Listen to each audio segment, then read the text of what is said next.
বন্ধুরা অনেক তো হলো বৃন্দাবন দর্শন, চলো তোমাদেরকে এখন আমি দর্শন করাই শ্রীমতী রাধা ঠাকুরানীর হোম টাউন অর্থাৎ বারসানা। এই বারসানা যেহেতু পাহাড়ের মাথায়, এখানে আসার দুরকম পথ আছে, এইভাবে সিঁড়ি বেয়ে অথবা গাড়ির মাধ্যমে। যেহেতু আমরা দুপুরবেলায় বারসানা পৌঁছেছিলাম সেহেতু মন্দির বন্ধ ছিল, আর তাতেই লোকের ভিড় দেখো কত। বন্ধুরা এই স্থানে প্রবেশ করে আমরা দেখলাম অনেক লোক বসে আছে আর ভেতরে নাচ হচ্ছে, গান হচ্ছে। অনেকে নিজের সুন্দর সুন্দর লাড্ডু গোপালকে নিয়ে এসেছিল দর্শন করার জন্য। এই লাডলিজি মহারাজ মন্দিরের চূড়া থেকে দেখো নিচের ঘর বাড়িগুলো কতটা ছোট লাগছে আর কত দূর পর্যন্ত দেখা যাচ্ছে।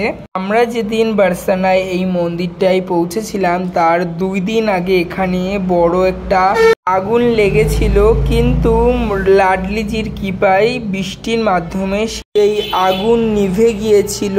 এখানে লাডলিজি এবং কানহাজি দুজনেরই একসাথে পুজো হয়। তারপরেই মন্দির ওপেন হয়ে গেছিল।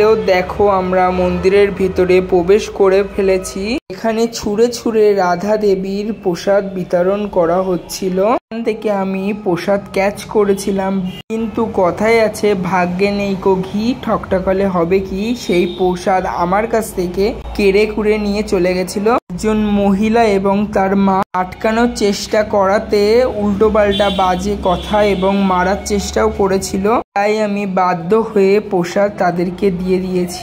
ওই মন্দির থেকে বেরিয়ে আমরা এই মন্দিরটাতে প্রবেশ করলাম। এটাকে বলে বিশ্বভানজির কুঠির। তার সামনে গাড়ি পার্ক করা ছিল, তার ভেতরে আমরা রাধা কৃষ্ণের যুগল ছবি দর্শন করেছিলাম। দেখা হচ্ছে নেক্সট ভিডিওতে। চ্যানেলটাকে তোমরা সাবস্ক্রাইব করে রাখো।